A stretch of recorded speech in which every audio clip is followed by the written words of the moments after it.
parte física, arquitectura física o hardware, parte intangible de software, generaciones e importancia en el día a día. Podemos partir podemos empezar con la historia y generación del computador. La primera generación, que parte de 1940 a 1956, se caracterizó por el uso de tubos de vacío, también llamados válvulas termoiónicas, las cuales controlaban y amplificaban el flujo de la corriente. Estos equipos también se caracterizan por ser grandes, costosos y con bajo rendimiento, y se utiliza el lenguaje de máquina como lenguaje de programación.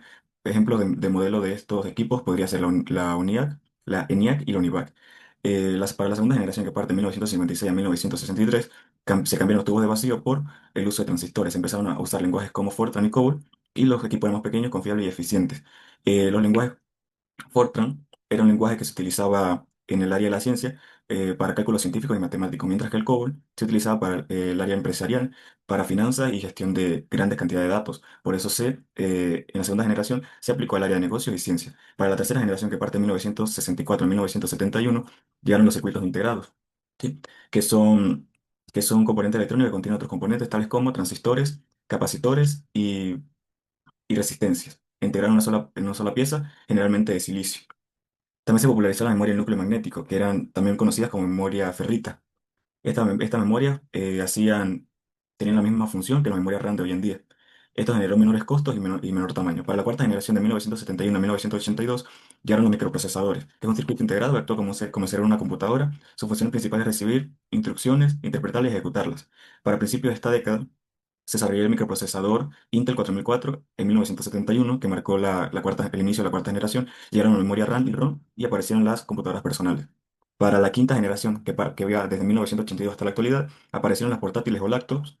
Se popularizan las redes informáticas, que no es más que computadoras o dispositivos conectados entre sí y que comparten datos, servicios o recursos. Llegó la telefonía inteligente y precedente de la IA. Para la sexta generación aunque no ha empezado, podemos especular algunas previsiones, que podrían ser los cerebros artificiales, la nanotecnología y la robótica.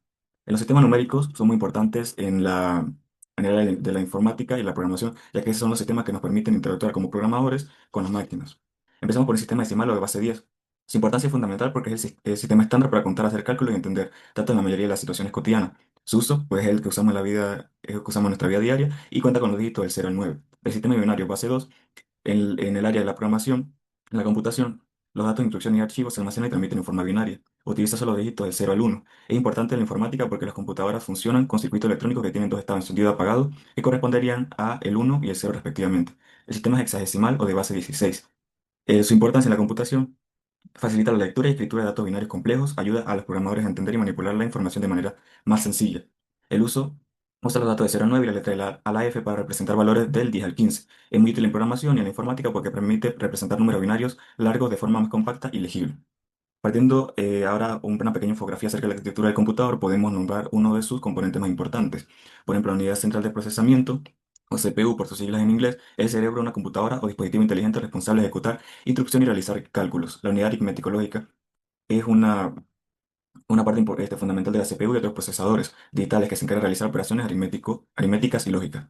En esencia, el cerebro es la parte computacional del procesador ejecutando las instrucciones que le llegan de la unidad de control. Pasando a la unidad de control, es una componente esencial de la unidad central del procesamiento en una computadora. Su función principal es coordinar, gestionar la ejecución de las instrucciones del programa, controlando el flujo de datos dentro de la CPU y entre otros componentes del sistema. Podemos también nombrar un poco acerca de las memorias RAM y ROM, que son, por sus siglas en inglés, Random Access Memory para la memoria RAM y Read Only Memory para la memoria ROM. Son dos tipos de memoria que se encuentran en la computadora y otros dispositivos electrónicos, pero cumplen funciones distintas. Por ejemplo, la memoria RAM es una memoria volátil que solamente utiliza el ordenador para guardar programas y datos en el momento. Al apagar el equipo, estos datos se borrarán. En cambio, por otro lado, la memoria ROM, Read Only Memory, que significa memoria de solo lectura, esta contiene datos esenciales para que el ordenador arranque, como instrucciones, entre otros. Podemos hablar también de los dispositivos de entrada y salida, ¿sí? Que son los que nos permiten interactuar con el ordenador. Los dispositivos de entrada permiten ingresar información a la computadora, ejemplo el teclado, como lo podemos ver acá, o el mouse. Los dispositivos de salida, por otro lado, muestran o integran la información procesada por la computadora, ejemplo el monitor o la impresora. Hablando un poco sobre los componentes, sobre las partes físicas más importantes, podemos destacar el monitor, que es un dispositivo de salida que muestra visualmente la información procesada por la computadora como imágenes, texto y videos. El mouse, que es un dispositivo apuntador utilizado para controlar el cursor en la pantalla y facilitar la interacción con entornos gráficos de una computadora.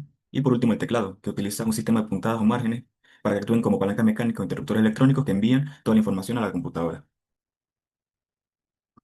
Para finalizar, la computadora hoy en día es una parte crucial de nuestra rutina diaria en varios sectores. La computadora ha trascendido su papel de simple máquina para convertirse en una extensión de nuestras capacidades, potenciando nuestra productividad, conectividad y acceso al conocimiento. Sin nada más que agregar, gracias por su atención.